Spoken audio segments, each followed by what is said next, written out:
belong to the city. We All right, Germ So belong True to the with the night. introduction there. What's going on, everybody? Views from the 22 here. We are live from YouTube on a beautiful Friday morning. Well, beautiful depending on where you are in the world. Wow. If you're up Wow. north, um, don't. That's not a shot, Vic. That's not a Wow. shot at all. I'm just saying it's a beautiful morning because it's a beautiful day to be alive. It has nothing to do with what your meteorologist may or may have not have said wherever you live. I'm just saying it's a beautiful day to be alive. It's a beautiful day to talk football. And I'm here with the two most beautiful gentlemen I know. Now, that Mm. right there might be a bit of an exaggeration, but I still love y'all. Uh, Super Bowl show, matchup show. We got a great one. We got a great one scheduled. We got a full show. We got a lot of plays to show. Um, Rams and Patriots, obviously, a lot of things to get into. I don't want to waste any time. No reason for me to talk any longer than I should. Let me just bring in the crew. They are, like I said, the finest football minds I know. First, we got the lab extraordinaire in Germ So True. And sometimes he gets in there, he gets into a cave, and you just got to shake him out of it because he can just get stuck in that lab realm. Germ So True, say what's up to the people. It's a beautiful day in the neighborhood. A beautiful day in the neighborhood. Will you be my neighbor? All right. True man, false world. We here. Let's do this. Y'all know I had to start with Mr. Rogers because when it's Super Bowl time, baby, this is my neighborhood. So won't you be my neighbor? Let's do this. 2-2. We in the house. Yes, sir. Yes, sir. Next, we got the scout extraordinaire and the walk-in football Wikipedia, the man Vic Jr. Say what's up to the people. Man, I don't know what the weather is down there in Miami. I don't know what the weather is in Cleveland, but right here it says 13. It was 2 last night, and we cold out here, man. But of course, talking football, this is football weather anyway. This is Yes. what they love about football. I So, beat you, Vic. it's 9 in Cleveland. Okay, my bad. All right. So we cold up north, man, but we staying warm trying to talk some football with these guys, man. It's See, just great as always. Yeah, I mean, like I ain't gonna lie to you, Vic. We're getting the like the residue from the Arctic blast. Mm, all right. you talk about the residue. Man, cut this out. All right. So we got that out of the way. Before we get into it, also we gotta get some politics out the way. Make sure you subscribe and like this video, y'all. It means a lot. It goes a really, really long way. Check us out on Twitter, views_22, on Instagram as well. Check out our Facebook pages and then check out the website, viewsfromthe22.com. We got some blogs on there. We got some podcasts on there. Obviously, with the podcast, everything is through Anchor and Spotify and all those great platforms. Check out our online store. We got some great gear in there. Type in Petty22, you get 10% off, and you can enjoy this weather with some real solid football hoodies. Now that we got that out the way, let's dive into it. So, Germ, whenever you're ready, we're gonna get started with these timestamps that you have for the people, and we'll get it rolling. All right. So first and foremost, let's start. Let's start with a little bit of coverage. I wanted to start with this play in particular because I think this is something that we can really highlight in general. We're gonna go quarter two, second and 10, 9-17. And basically, this is just some coverage. And just want to break down a little bit of things, talking about how the Patriots will have the ability to try to disrupt a lot of the timing that we're going to see in this game. And the What game key is this, with bro? smaller receivers, this is the Bears game. You're on the right game. I know. I just know that all 22 thing from anywhere because it's the most unique. Um, the big picture is though, I think the key here in this game for the New England Patriots is you have to be physical and you have to be who you have been for your entire stretch of this dynasty. You have to be physical at the line of scrimmage with the receivers. You have to hit every player. All 11 players on offense need to be hit. But when it comes down to coverage, Brandon Cooks, Robert Woods, and even Josh Reynolds are all smaller in stature. That doesn't mean that they don't make up for it with speed. They don't make up for it with some of their route running ability. And ultimately, McVay does a very good job of stacking the receivers at times and those type of things and getting the receivers in positions where they have space. So in this play, what we're going to see is we're going to see Prince Amukamara against Brandon Cooks here on the top left side of the screen. And what he's going to do is he's going to ride Brandon Cooks the entire way. He's going to jump on it. Let's do it. Riding my pony. But anyway, big picture, the way he's able to stay in front of him, move his feet, the lateral quickness to be able to stay with him here and contest this particular throw, this is what the Patriots are going to need to do to disrupt this timing game. Absolutely. And I think what you look at it with this play as well is the Bears played some zone, and the Bears are going to play zone, but New England's going to play primarily man. But same thing we talked about in the AFC Championship game not in the AFC Championship game, in the Chargers game, we talked about New England's going to play primarily man, but they should sprinkle in some zone just to change things up. I think same thing here. They're going to want to sprinkle in some zone in order to force Goff to read and to go through progressions and whatnot. And this is really a good job here of, like Germ said, he's got him. He's got his hands on him. He's got extra attention over the top. It's forcing Goff to look around and read. And so this is something that New England is really going to be able to do and take advantage of. So that's a solid play right there. All right. Yeah, real quick. Go ahead, Vic. I want to make sure you got it. Yeah, real quick. He used a little press man technique there, right? Kind of get his hands on him to run with him. And you saw a little bit of that, what the Patriots did with Tyreek Hill. They kind of just ran with the receiver. They did not look at the quarterback for some of the plays against Tyreek Hill, and it worked out because it just had somebody just kind of chasing Tyreek Hill around on the field, especially when Pat Mahomes had to scramble out and things like that. So the Patriots do use a lot of that press man technique where they'll bump and run with the receivers. So I expect to see that with Cook against Cooks as well. Right. And we do have a plays to show from the Patriots game, but just for reference, just to show exactly what Vic is talking about, there's Tyreek Hill to the top of the screen, and you could see it. I mean, now he doesn't get his hands on him, but you could see the coverage. McCourty is – they're not even going to be shy about the way they're going to cover Tyreek Hill. Yeah. And there was a few plays where even like this the man that was doubling him was just kind of just following him, just mirroring him. Right. Just following him around the field. When Mahomes extended the play, you just see him chasing Hill around. So, the Patriots will use that, and if they have to, they'll probably game plan against Cooks to do that too. Certainly.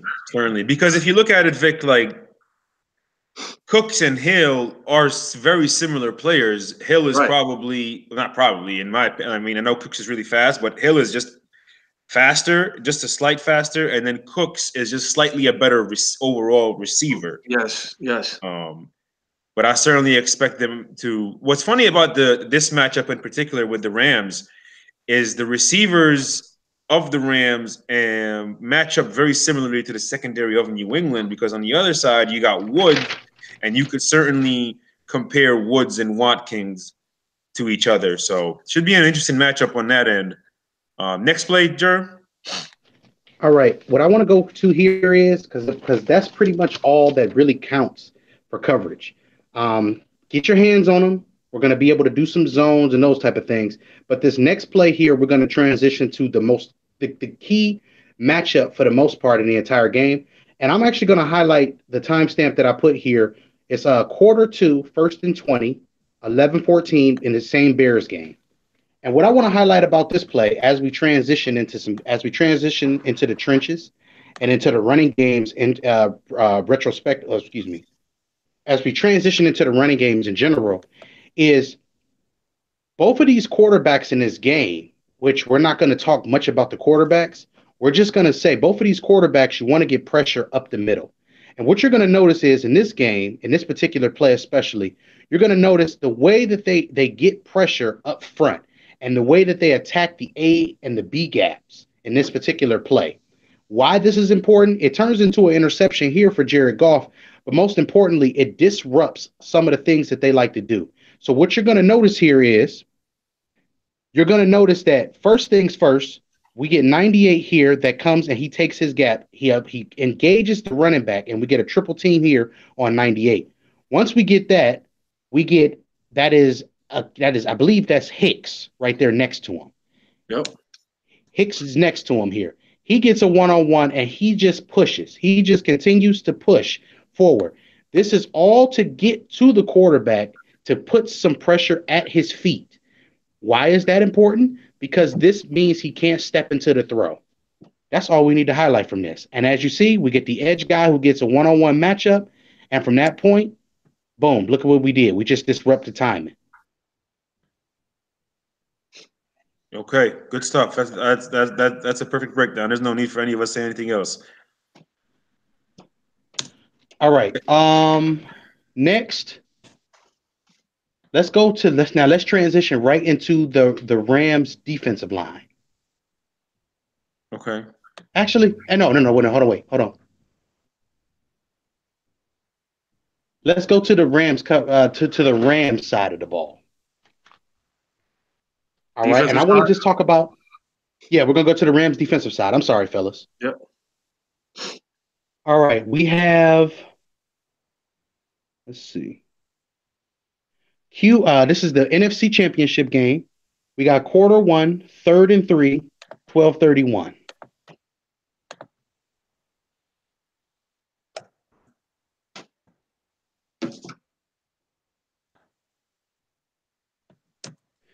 Okay.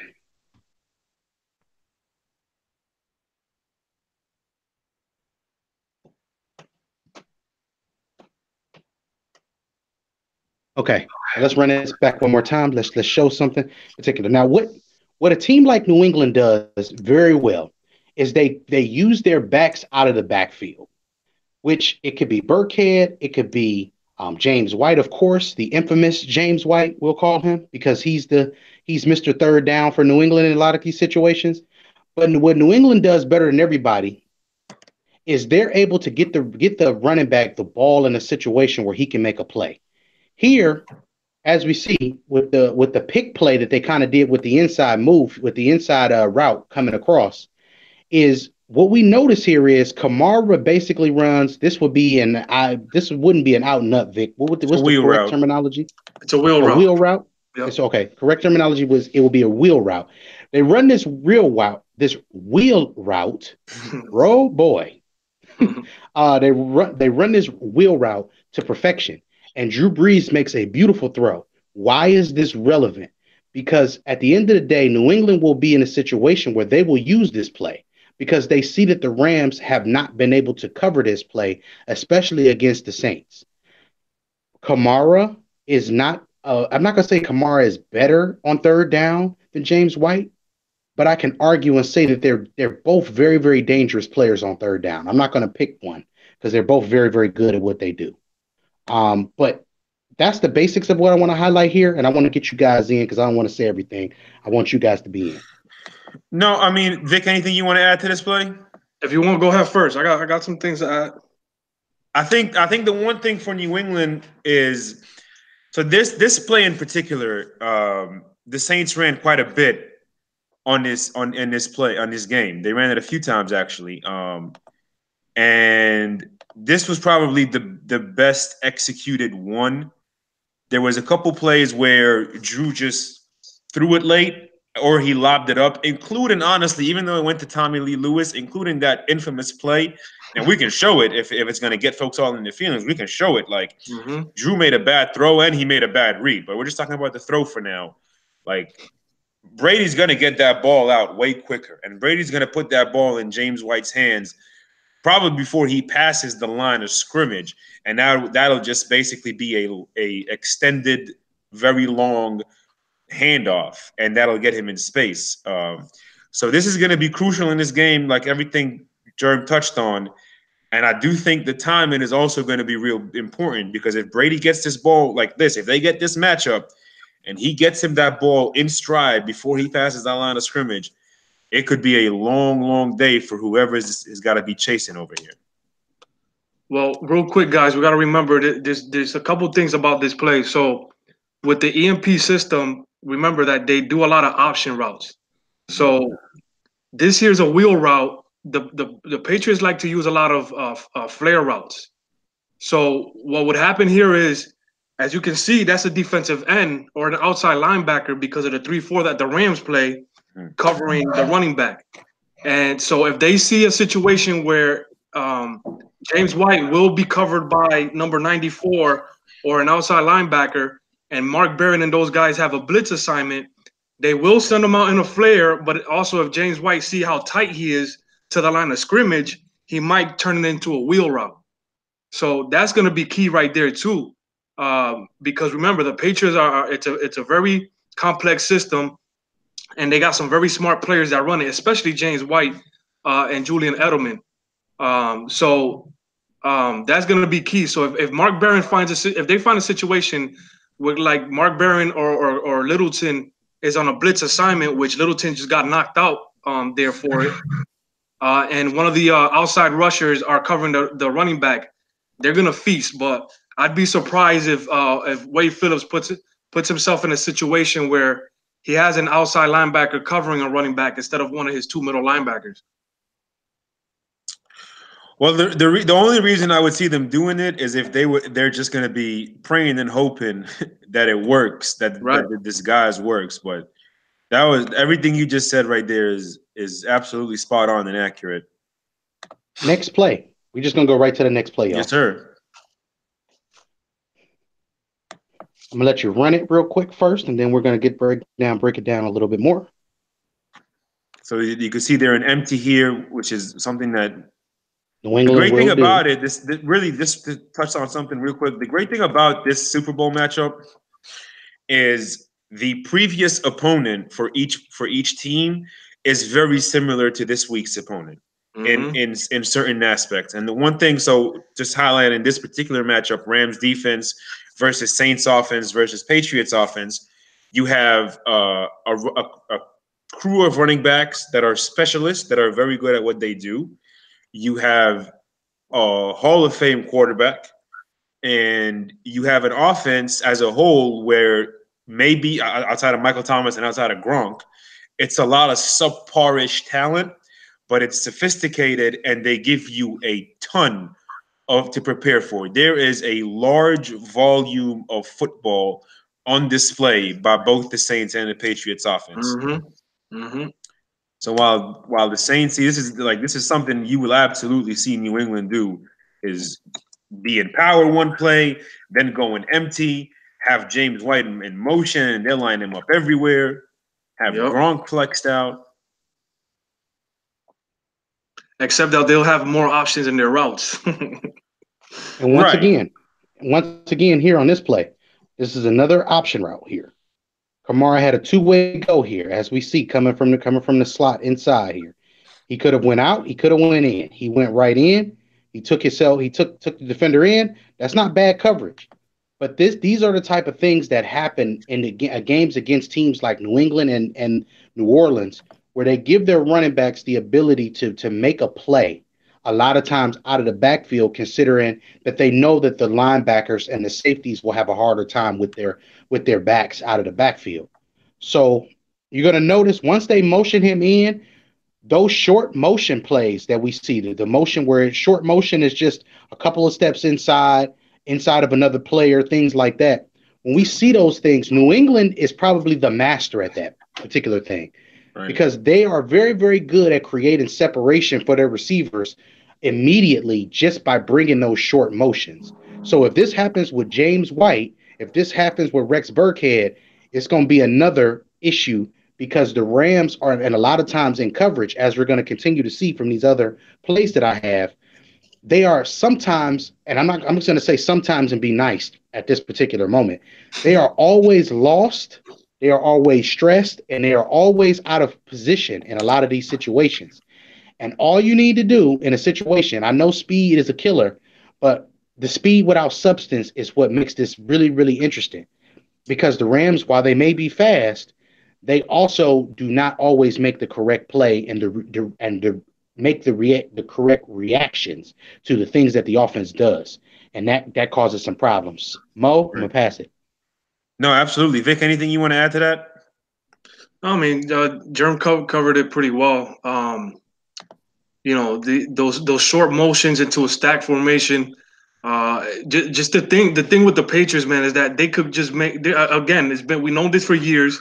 They're the best at in game, any end Adjustments. game changes or anything that they need to change differently from quarter to quarter, half to half, or whatever the case may be. As you can see, last week, they changed some of their offensive, the way they attacked offensively to those short motions, to those stacks. So if the Rams come out in a lot of man coverage, man, it's going to be tough to stop the Patriots offense. Right. Now, the next play that I have here, I have a quarter four, 3rd and 17, 11:09. And this play actually got the views from the 22 crew into a heated but respectful and loving debate. This did? You can't stress it. Yeah. Stress it enough. Interesting. Yeah, Okay. this right here. He This forgot. right here. You see? Yeah, he forgot. He forgot. That's cool. It's cool. What we talked about on this play, bro, is remember we talked about the drop zone, the three-man pressure. Okay, all right. See, here's the thing. If you're gonna tell a story, you got to tell it right, brother. It wasn't that we necessarily got into an argument. It was that Oh there no, was a miscommunication. that was sarcasm. Okay, That was all right. 'Cause, I sarcasm. mean, you don't want to tell these. You don't want these. I mean, these folks already praying for the demise of the enterprise. You don't got to give it all. No, that's sarcasm. That's why me and Vic were laughing. But no, but seriously, on this particular play, why I want to highlight this is because this is something that's interesting that Wade Phillips has done before to Brady, but also something that we've seen New England have teams that have used this look if they gotten adequate pressure, decent pressure, and they've been able to contest some of the throwing lanes. It's made it interesting. But here's the most interesting part of this. You see the protection is perfect here. The protection is fine here. And we have a 3rd and 17. The time in this game is 11:09. We have 11 minutes, 9 seconds left in the game. We're up 3 points. We have a flat right here. This is a guy who comes up in out of the backfield, comes up here. He gets a chip on the end. Once he gets the chip on the end, he basically turns around and looks. As you see, Michael Thomas here, he clears it out. We get all of these. We get this is Vic route. Can we please get this route combination for the people? Verticals, isn't it, Vic? Yeah, we got verticals, but I think the slot receiver sits down, so it's a different concept with a vertical on the top of the screen, and the receiver here sits down at about the 45-yard line. If I'm correct there. But what I don't know if he sits down, but he continues to come through. Oh, okay. So it was a 2 verticals on the top, but they have a clear route here with a flare. So when over here. Go ahead, right. Joe. So the big picture here is, I just want everybody to see Mo. You know when to stop it. I ain't got to tell this man when to stop. He's good with this video work. In this particular instance, we have 17 yards to get, and we also have a wide open receiver here in the flat. Now, we got him one-on-one with Aqib Talib. Now, I want to say this in the most humble and respectful way. We here at Views do respect the work of Mr. Talib. Mr. Talib is an outstanding player in coverage, not so much in tackling. So with that being said, I want to see Mark Ingram get the ball here for 2 reasons. Number 1, it keeps the clock moving and it condenses the game. Number 2, if this particular player, and it's a cornerback sitting right there, if you get the ball to him there, as you see, this linebacker here who's underneath, he is going to be going the opposite way here. He's going to turn his back to the actual play side, or the potential play side, we'll call it. I just want to see this ball go to this player. Why are we throwing 17 yards down the field when the check down could have got us to 17 yards? Even if it doesn't get us 17 yards, we're talking 4th and 5. You've already had a situation in this game where you've drawn them off sides. You've already shown that you can get this defense to move on your cadence, and you've already shown that in these situations, you're in a situation now where you can potentially get Lutz on the field to make a kick. Mm-hmm. Right. Or we can be pinning them somewhere. The possibilities are endless, but the most important part is the clock is still moving. That takes 45 seconds off the clock. 45 seconds is the difference in this game, to be honest. Go ahead, Mo. I mean, first of all, I put the smiley face because if Ingram would have gotten this ball and turned around and seen Talib was 15 yards away from him, he'd have gotten a big ass smile on his face because he knows that he could probably bulldoze right through him. That's the first thing. The second thing, like Jerm talked about, is not only moving the clock. You want to keep your team in a positive situation. You want to keep your team ahead of the chains. That's the one thing New England absolutely masters, game in and game out. And if you look at the AFC Championship game, it was just a show of plays. I think they ran 92 plays in that game, and not one of them was a negative play.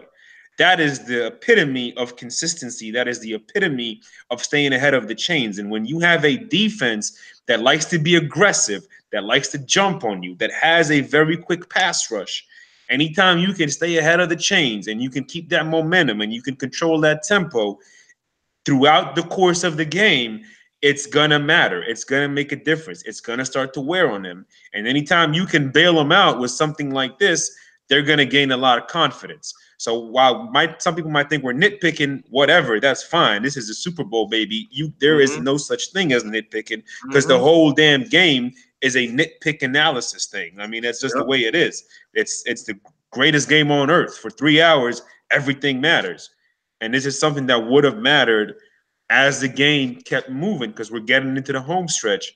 And the one thing, like we said, you got to stay positive. You got to stay ahead of the chains.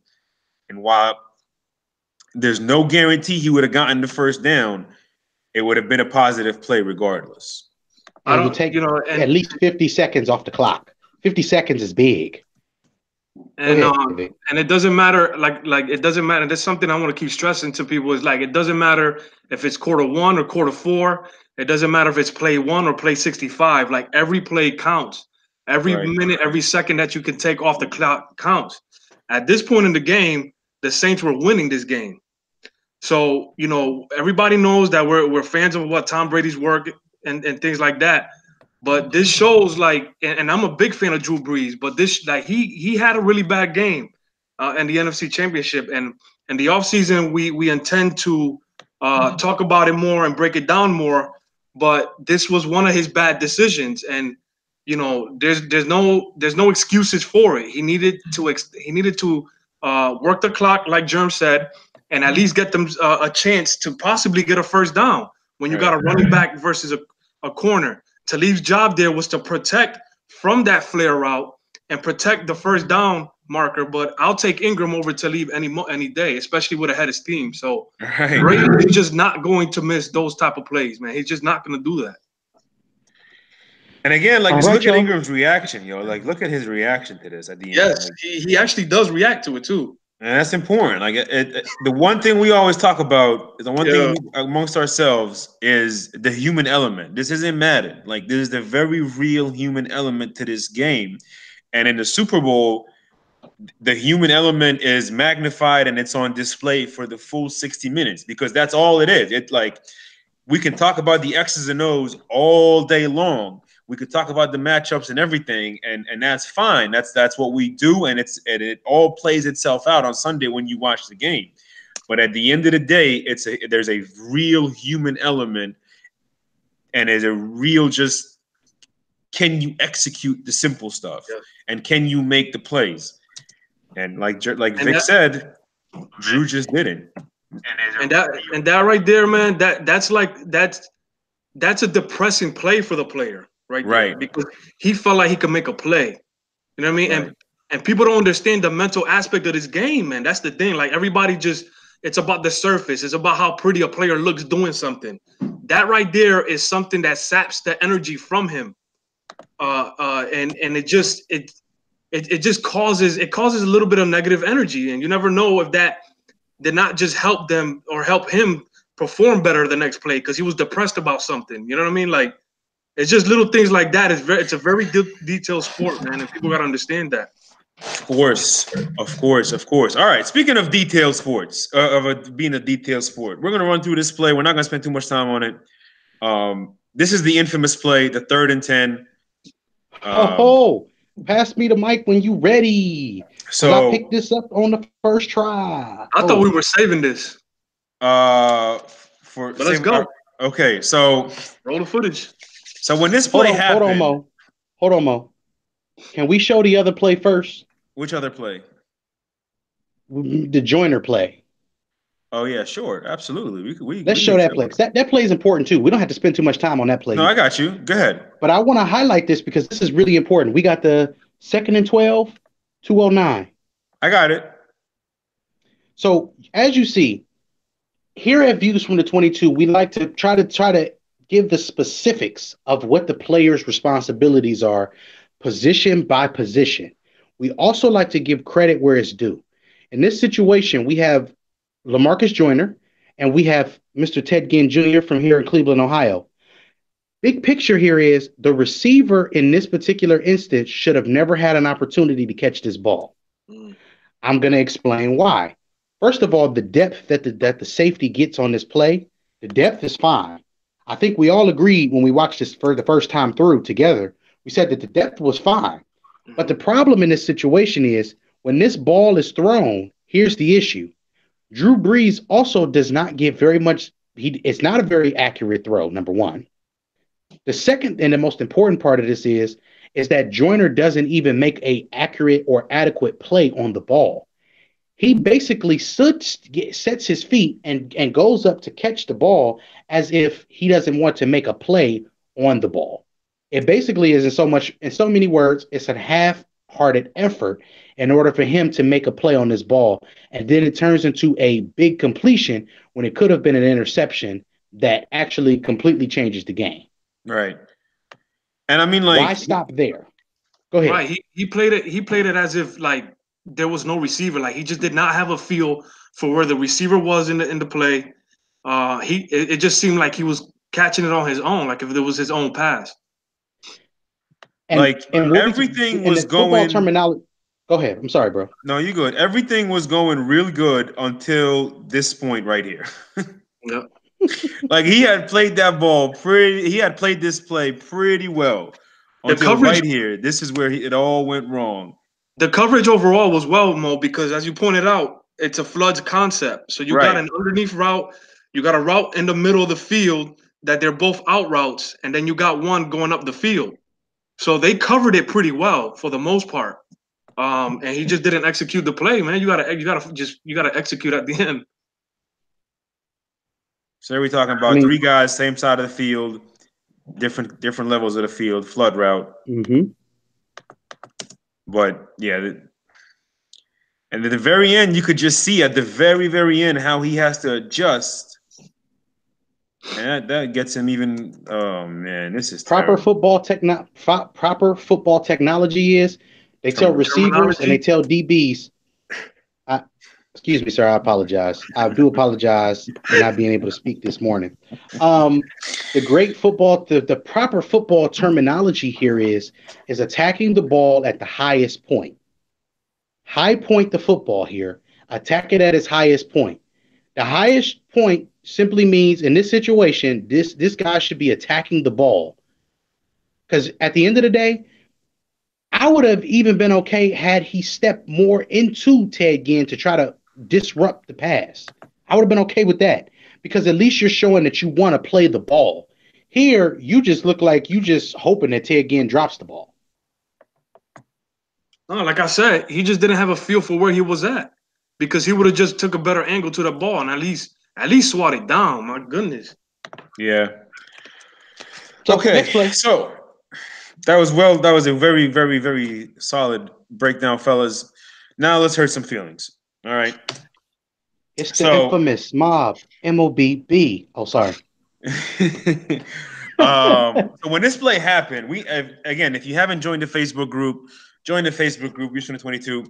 When this play happened, and as we were talking about this play throughout the next couple hours and the next day before the All 22 came out, talking to a couple Saints fans, talking to a couple guys who were like really adamant that the Saints got screwed, yada, yada, yada, whatever.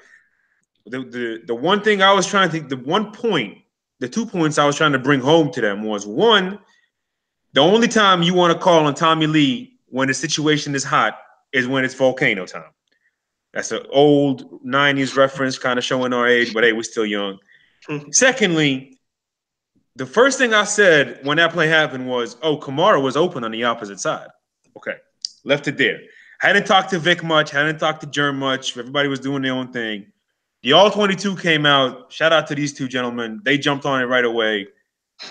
They wanted to watch it. They called me. They were like, yo, they texted me, said, Mo, you got to call us right away. So I called them. They had their voice that they had was of such excitement. And they said something, and I was like, oh yeah, Kamara was open. They were like, how'd you know? I'm like, you could see it on the broadcast. And then they broke it down ever so beautifully. So we're gonna run the play. We're gonna show y'all what we talked about. We're gonna show y'all what we were trying to explain to people. And this is why Views from the 22 was created, because the All 22 not only doesn't lie, it tells you the truth, the whole truth, and nothing but the truth. Nothing but the truth. So help us God. And real quick, this is going to add to the point what Jerm was talking about, how the Rams are always scrambling. They are never in position. But go ahead, roll that footage. We're going to talk about it. Right. And the one thing to keep in mind, again, great breakdown by the fellas. You're going to see it in a second. This is the guy who ends up making the play. This is Nickell Robey-Coleman. Making the hit. This is Tommy Lee, who is the intended target. This is where the ball ends up. So they scrambled more than they scrambled eggs at IHOP, Chief. Listen. I'm gonna make this really clear for y'all. Mo, starting at the top one more time. I just gotta start here. Okay. We got a 3rd and 10 situation inside the red zone. So we obviously know that we don't have a lot of space, but we have enough space still to really orchestrate a very, very nice high-low concept here to try to get the defense, considering that they're playing a little bit more zone in this game.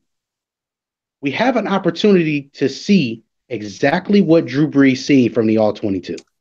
That's the first thing. So stop it right there. Oh, this is so good. Man, listen, man, I almost shouted. Tears and fears if you don't know why. But look, I got you, baby. As you see, this inline player right here, that is Traquan Smith. He's a younger player and things like that. He's not a bad player at all. I actually think for this particular class of receivers, the way he has played has warranted the fact that he is a part of this particular snap in general. Period. Right. He earned his spot. He earned his spot. He was a sleeper receiver. Wasn't talked about a lot.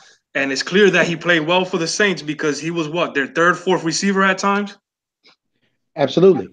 So on this particular play, as you see, he's in the seam here. This is what you call a seam. Okay? Seam inside, he's tight to the formation. He's in a slot inside of the running back.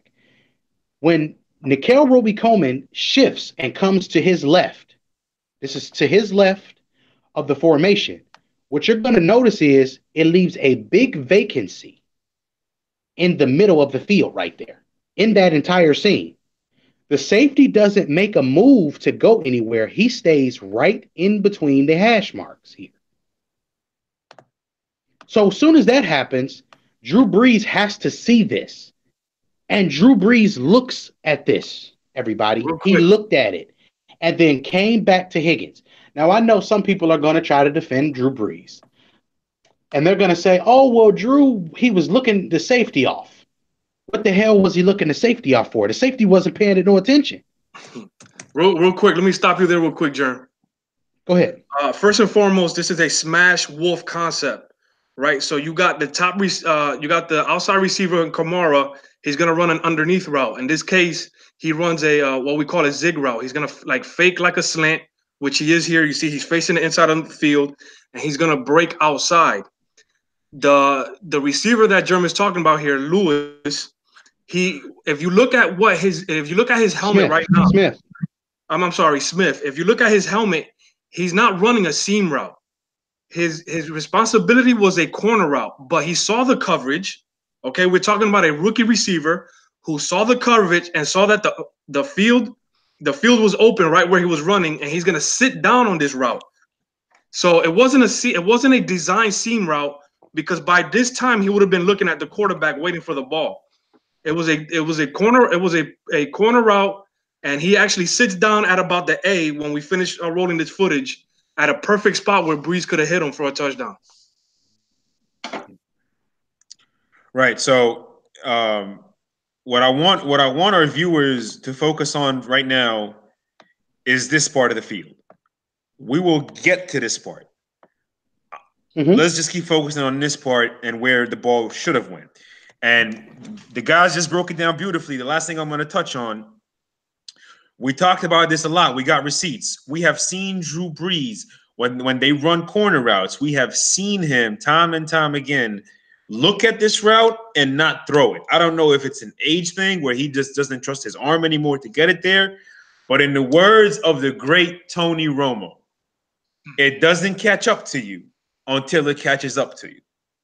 And that is exactly what happened here in the most pivotal situation. The same way we kept stressing to folks that the Lamar Jackson fumbling problems is going to be an issue, and it ended up just closing that game out.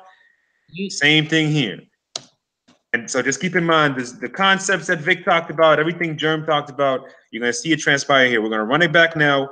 We're going to run it fast, and then we're going to run it slow. Again, just focus on the left side of the field for now. Look at how he sits down at the A, bro. My God. The kid saw the coverage. He saw there was one corner, and he saw the safety stayed in the hash mark, the opposite hash mark in the middle, like Germ said. You see, as soon as he seen that, you see what he did? He basically just ran. He kept going straight, right? Rather than making the because that's where he's supposed to go, to the corner. Right, exactly. The route's supposed to go here, but he sees it like the guys are saying, and he's got all of this to work with. and the sad, yo, wow, that was childish. So look, here's the big thing here. As you notice, Kamara has killed them the entire game. So not only did Sean Payton call a beautiful play here, this play was so beautiful on two different fronts because the corner even went to Kamara. So Brees could have hit Traquan at the pylon. He could have hit him at the A for accurate. And then he could have hit him at the pylon. So he had two different places he could have hit this receiver. The problem is he's not getting any pressure here. This man is 8 yards behind the line of scrimmage, and he's chilling. This man could crack a brew open right now. Yep. So now, there's that part of the play. Now we flip it to the other side, and again, let's go. The one thing we talked about, what did we say when we first started this show, was when Brady gets the balls to his running backs is crucial. Now, I know this isn't a running back, but regardless, like here he is coming out the backfield. Even if there's no reason for this ball not to be out right now. Right. Even if it was Patterson, he would have gotten it out. Exactly. Like, again, details matter. We got to sweat the details because the smallest things make the biggest differences in these games. And so that's the first thing. And then, Vic, I don't know if you want to talk about where the ball should be. Yeah, I mean, you like you said, like well, right here at this part. Even if he was to throw it here, where would you want the ball? He still could throw it in stride, just right over the defensive line's head, right there, right in stride. It gives him a chance to react to the catch and to the player, because like we already stressed, look how far whatever his face is. I don't even know who he is either. Came and how he was scrambling before the play even started. Right, Roby Coleman. Look how far he comes. So, in his mind, he's like, well, let me just get to the receiver at this point because I don't know when this ball is coming out. He never seen it. Listen, this rule applies to football and it applies to basketball. It applies to all sports. See the ball and see the man. Right, Drew could have thrown that right above the defensive lineman's head, man. Drew could have, if the ball was out right here, right? If the ball was out right here, Drew could have hit him still at the 10-yard line. Because remember, he's reacting to the receiver. So if he gets there before that, then that's something different. Yo, look, Autobots, I'm in pursuit. That's what I see there. I mean, he doesn't even know Drew. First of all, he doesn't even know that Drew Brees.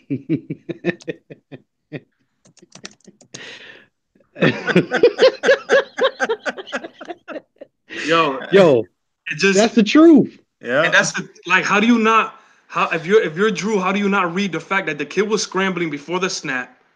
He's scrambling after the snap, and that leaves your left side receiver is basically in 2-on-1 coverage until the linebacker gets to the Kamara. But again, that Smith was the target, man. Should have been the target at least. Right, absolutely.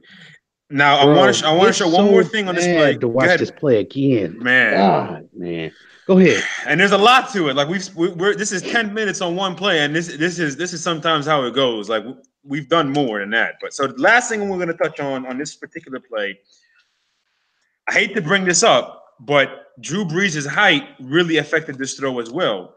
Because you could see the way he throws this ball, it's not that straight line drive that you were so used to seeing from guys like Brady, Mahomes, Wentz, Peyton, Ben, Phillip, just some of the taller guys with bigger arms. You see he gets on his toes. You see how high his butt is. You see where that ball is being released with that upward motion. So that ball, and we've seen this from Drew quite a few times, that ball is going to get there a little slower than it should because of his height. And just to highlight something else, a part of this whole study was ball skills. To be honest with y'all, if Nickell Robey-Coleman had any type of ball skills, he would have been looking at the ball. And in the words of Germ So True, he's still been running. Right, exactly, absolutely. That's the one thing I'm glad you brought that up, because when I did all that target locked objective F it up, like look at his eyes here. Like the whole time he's not looking anywhere at the ball. His eyes are strictly on Kamara. And you can see even when he hits him, like he knew he was beat. He was gonna either take the flag or not, or just risk it all, because he was not gonna let him score. I just wonder if Drew, like, if you were to talk to Drew about it, did he see him coming? Like, did he see him? So he must have just thought that this was gonna be open. Yeah, that's also that's something new there. That's an interesting point, because if you look at Drew right here, right before the ball is thrown, Drew's eyes are focused towards the middle of the field. So he's reading him. So and you see where Nickell Robey is. He's behind all these people. So that's a very good point, Vic. He probably didn't even see him. Which, how do you not know where the person who basically vacated where the scene in which Smith is? How do you lose that guy? You probably thought the edge rusher here, number 94 again, was going to cover him. Well, this is Sue right here.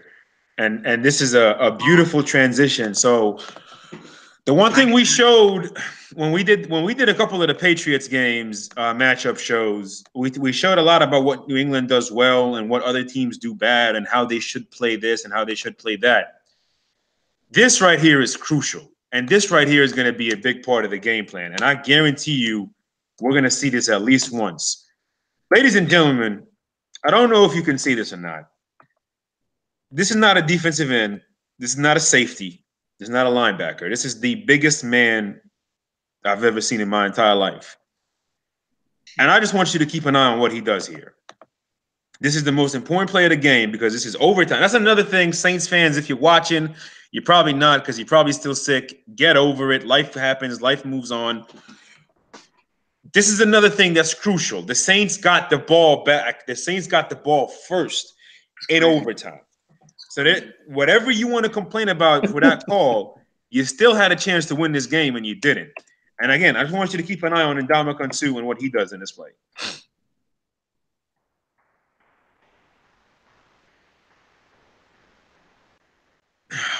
That is one of the best things I've ever seen from a defensive lineman. And as a big man myself, that just makes me so proud and makes me feel all warm and fuzzy inside.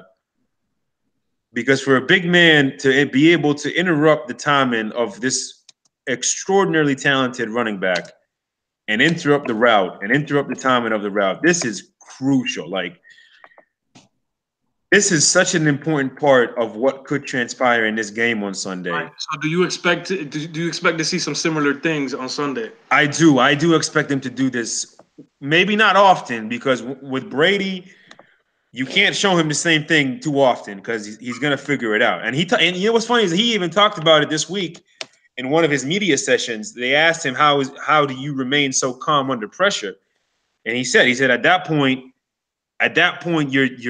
you just feel the game. You know you have a clock. You know how the pass rushers are rushing. You know what they're doing. You know how they're trying to attack. You know everything about the corners and the safety's body language, and you can just go out and execute. But what the problem is there, Mo, is that he's explaining something that nobody else could do. Like he's explaining something else. You can't feel what he's feeling. You can't. Right. You can't feel you can't see what he says, and that's what makes him different. Absolutely. And I was listening to Danny Amendola. He was on I think it was The Herd. It popped up. So you know how those videos pop up. So he was on The Herd, and he talked about how, and I had never heard of this before. I'm gonna be completely honest with you.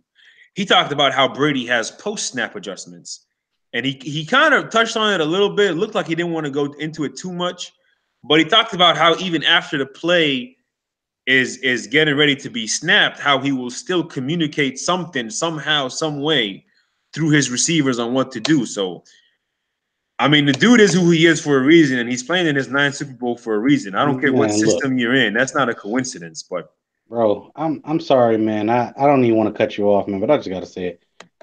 Bro, it's nothing more that even needs to be said. What players that come from that used to be on his team says this dude has another level of adjustments. That's enough. No more needs to be said. You're right. You're absolutely right. You are absolutely right. Now let's transition, fellas. Now, with that being said, man, that's enough for the Rams defensive line. I want to talk about the bread and butter of this team real quick. And we're not even going to really take too long because this is the bread and butter of their team, but this is what New England should do. And we have a couple of plays from the Chiefs game to highlight this as well. So let's go back to that Bears game there, Mo. And let's go to the 3rd and 1, 209. And in this play, I believe they still get the first down and everything. Quarter 1. Sorry about that. You good? Quarter 1, 209. Let's go to 209. And I just want to highlight this play because this is something that New England did very well to the Chiefs for the most part in that game. And the only thing we're showing here is we're just showing that gap integrity and gap assignments are very, very important. When you're in the A gap, damn it, you need to stay in the A gap. Period. It's I'm not two gapping. Two gapping, ladies and gentlemen, means that I'm going to attack a player head on. Normally, when you two gap, you also two gap from an even number. Vic, correct me if I'm wrong. So that means they'll be inside at the 2I, they'll be at the 4, and then sometimes it'll be like maybe at a dead on at the 0, which would be the nose. And that means basically you're in charge of both sides of the A gap at the nose, the A and the B at the 2I, and then it will be the B and the C at the 4. Remember, it's just the 2, and then the 2I is the inside shoulder of the guard. So his gap responsibility is the A. Got you. So big picture, all we want to do here is just cause congestion. The Rams are such a good team when it comes to running the football because they get a hat on a hat and they push people backwards. But here on this play, yes, It's like it's the sled days. They get behind that sled and they push. And then they got a nice engine back there with Mr. Todd Gurley. Mm-hmm. Who looks like he's got a brand new engine. But as you're gonna see, penetration. We see Khalil Mack basically blow up the play from the edge here. When he blows up that play, that means he forces Gurley to have to take a step inside. What does that also mean? That helps. So by him blowing up this play coming here, that's the B gap, correct, Vic? That's the B gap. Yep. When he blows up the B gap, who does that help? That helps the guy in the A gap. Because now the guy who's in charge of the A gap, only thing he's responsible for doing now is making sure he controls his gap. And when he does so, look what we get. Congestion. Yep. That limits a 10-yard gain, a 8-yard gain that we normally see from this particular play into a 1 or 2-yard gain. So now we're in 2nd and 8s, 3rd and 6s, those type of things, which are better and higher probability chances for us to create the understanding that we can get after now the quarterback. That's key here. Goff is still a relatively young quarterback. Let's focus on the basics here. Let's make it 3rd and 6 and longer, and let's make him beat us with his arm. Period. Go ahead, y'all. No, absolutely. Absolutely. I mean, there's nothing really more for me to say to that. I mean, you guys just broke it down. Vic, anything you want to add? Yeah, I mean, just again, the Rams offensive line is going to be key to this game. They're going to have to control the Patriots defense and try to control the clock a little bit better than they did against the Saints, and more consistently, kind of like how they did against the Cowboys. The Patriots are a little bit of a slower defense than the Bears, but to what Jerm is bringing up here, how Mac blew up the play here on play side, the Patriots will try different ways to do that. First, they got Trey Flowers, who's good at doing that, but also they'll have linebackers coming down hard on some run blitzes to hit one of the guards, hit one of the tackles, and try to blow up the play. So the Patriots will try different things to try to slow that offensive line. So that's going to be key for this game too. Right. And so this is one of those things we're talking about. We're going to run it from I just want you to keep an eye here on Elandon Roberts.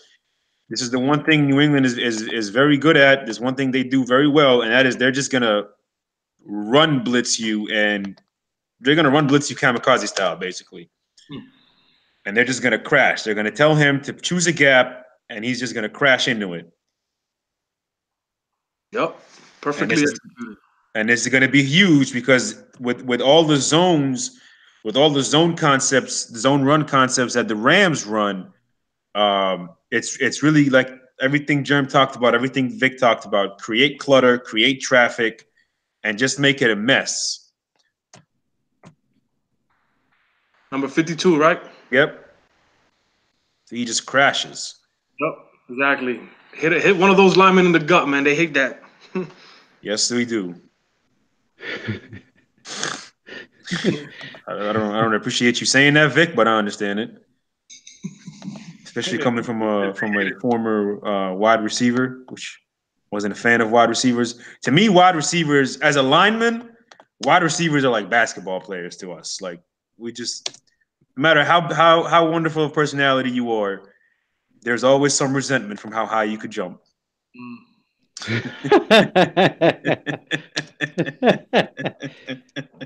man, oh man, honestly, yo, we did not expect this to go late, but we're just gonna run through. We're not showing any quarterback stuff. We're gonna show some quarterback stuff a little later. We're just gonna show. Is there anything else, Jerm?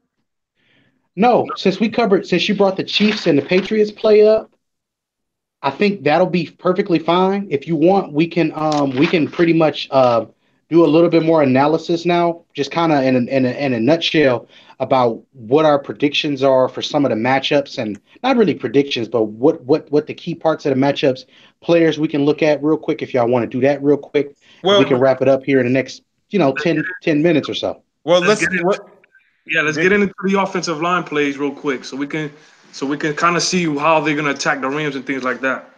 The offensive line play for the Patriots. Yeah. Okay, so here's what we're going to do, fellas. We're going to go through the offensive line plays. We got a few plays to go through from the Patriots offensive line. We got 1, 2, 3, 4 plays to run from the Patriots offensive line. And then we got 4 plays to run from the Patriots defense. It's a total of 8 plays.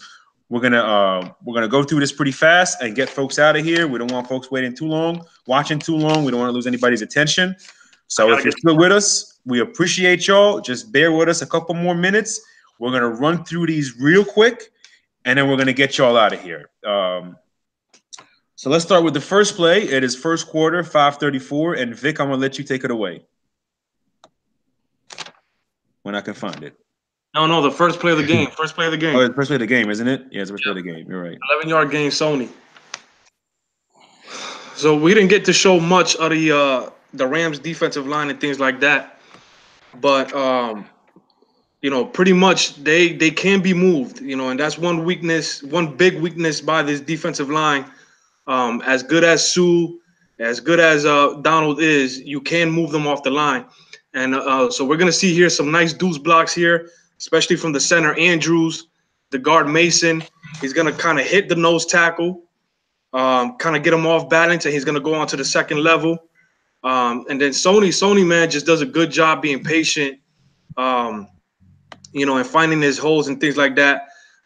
With the 2 linebackers that the Rams have, man, I just, they just show a lot of weaknesses. Mo likes their speed.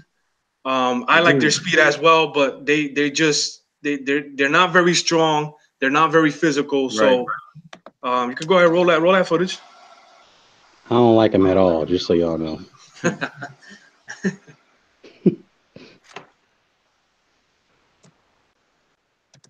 You got to see Mason here take the nose tackle off balance.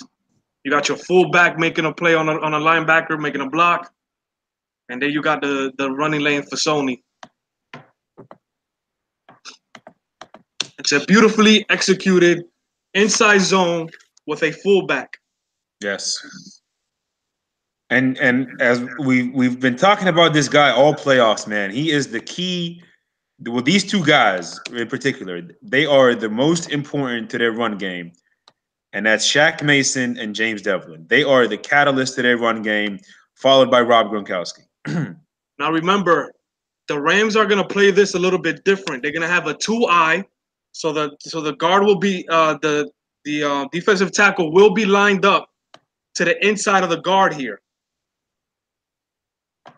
And then you got Aaron Donald, who will be playing the 3 technique either on the left side or the right side. So the linebackers will be crucial. The linebackers will be crucial for the Rams. We'll see how if Wade Phillips adjusts this a little bit, if he'll have Sue play the 1 technique or the 0. It's going to be very interesting. I'm gonna have a lot of fun. We'll all have a lot of fun watching the tape after to see how Wade went after it. But I think regardless of what happens, it's going to be a tough, long night against that running game for the Rams. Certainly. Move on to another play here real quick. And that is let me see if I could find it. I think it was the 4th quarter.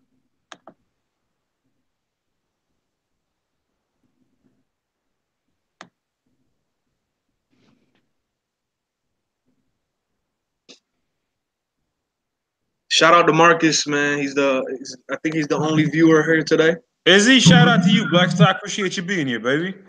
So we'll be sharing this video all around. Yeah, we definitely will be. That was the intentions anyway. But good looking out on Marcus. This is a 4th and 1, 4th quarter. You see the score, 21-17. Crucial part of the game. Less than 4 minutes left. They decided to go for it. And fellas, what is basically the staple motto of views? No beef. No Lombardi. No Lombardi, baby. And the one thing we talk about is if you can't line up on 3rd and short, 4th and short, and flex your chest, you will not be in February.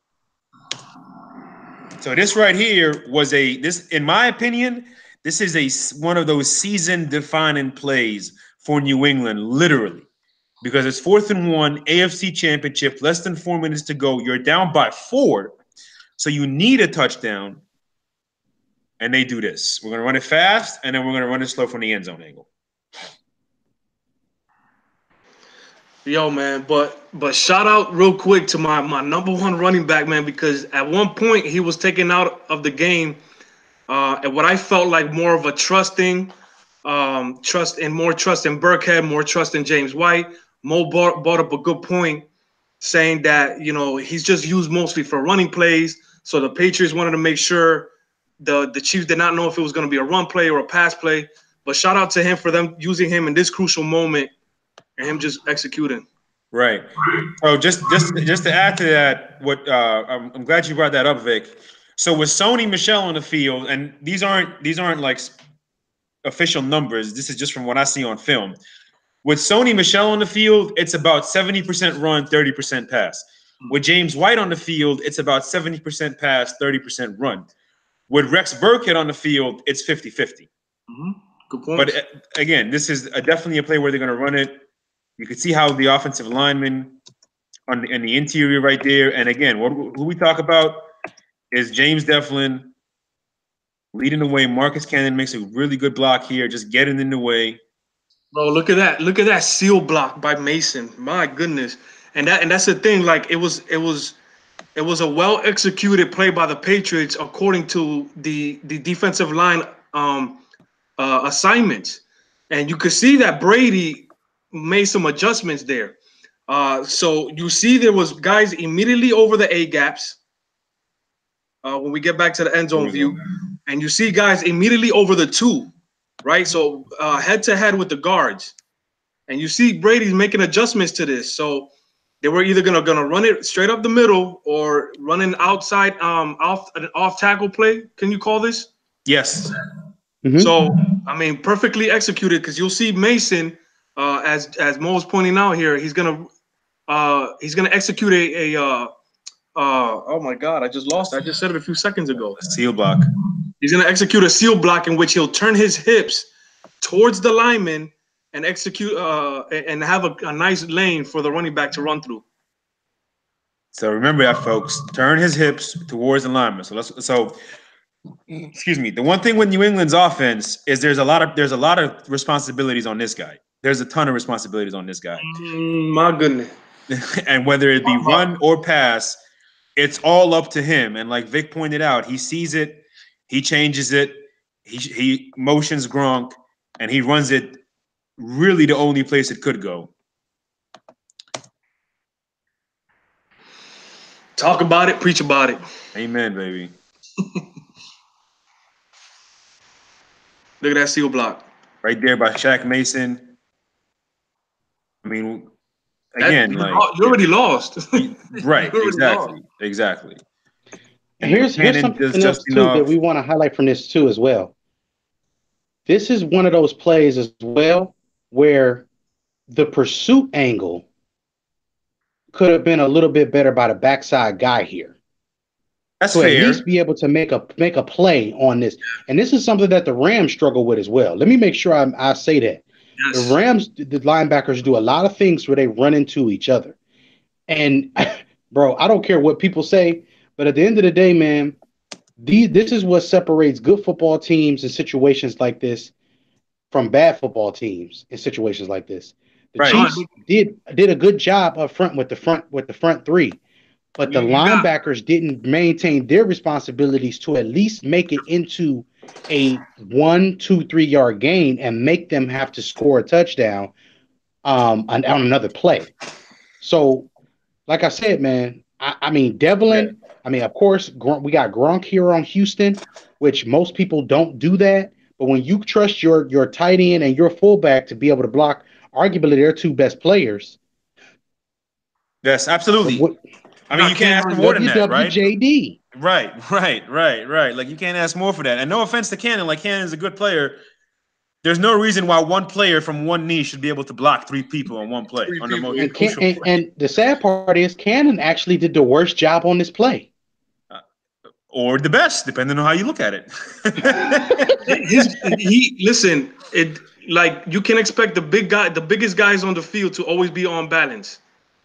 So he put a body on them. Hey, man, you executed the play. Right. And we're not saying that they could have made a better angle to prevent the first down. The first down was going to happen. Yep. But they didn't have to let him get a 10-yard touchdown run on the 4th and 1. They were winning 21-17. So Yes. the Chiefs were winning. So they could have tried to stop him again. You never know. And again, like you just watch Gronk here, the way how physical he gets with Houston, how he moves him off the ball. That's beautiful.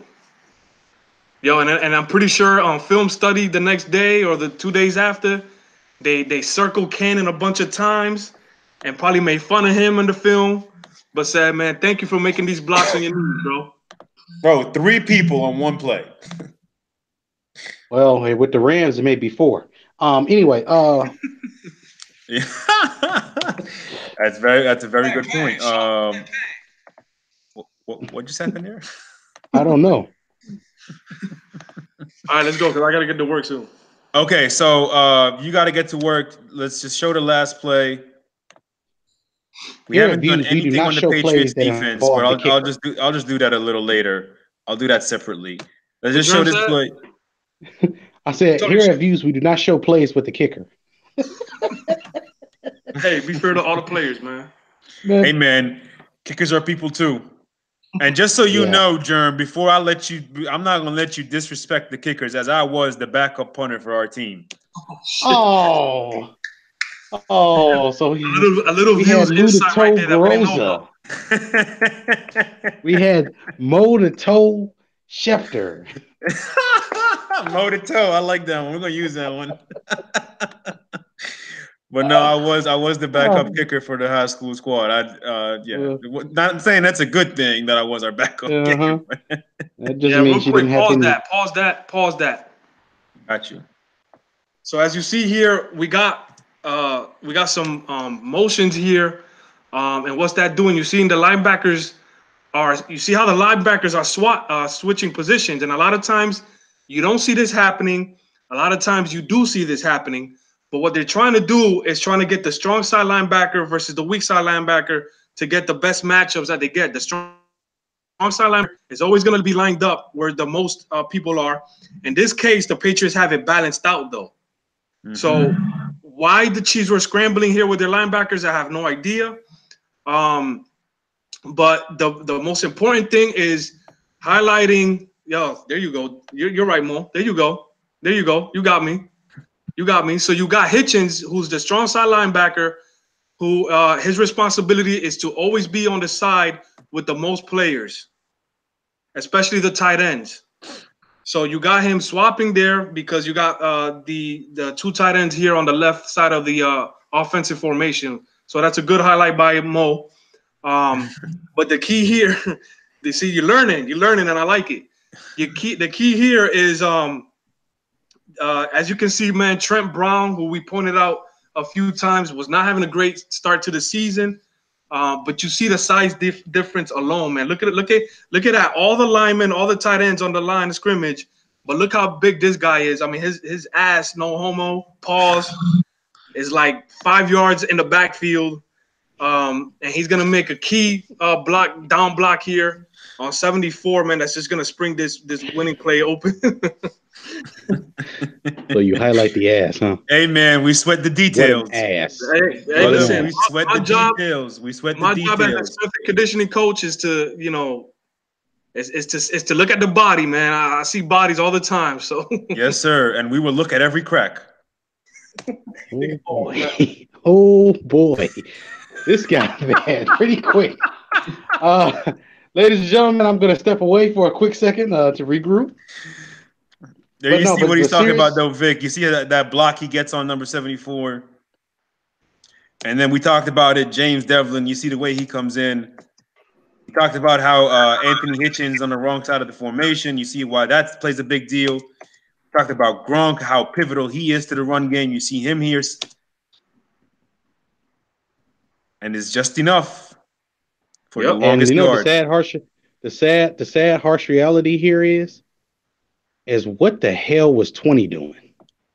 Just not reacting fast enough, bro. Wow. And once again, we see this with the Rams. So I mean, hey, absolutely. So, fellas, absolutely wonderful show. You guys did a wonderful job with this. You did too. I'm just I'm just here to be a spectator of these beautiful views. You see the shirts, you see the uniform, you see the beards. We here. That was a long show. We hope y'all enjoyed it. We hope you check it out. So what we're gonna do is throughout the weekend is we're gonna come with something for the quarterbacks and something for the Patriots defensive coverage. It's not gonna be as long or as detailed as this. Thank y'all for tuning in. We will see y'all a couple times throughout this weekend, but most importantly, tell your friends, tell your neighbors, tell your local firefighters, tell everybody. 1 o'clock Eastern on Sunday of the Super Bowl, we will be live on YouTube with a pregame show. No film to be shown, just an analysis. We got some fun things planned for y'all. And that's about it. We'll catch y'all on Sunday. True, take us home. 2-2. Yes, sir.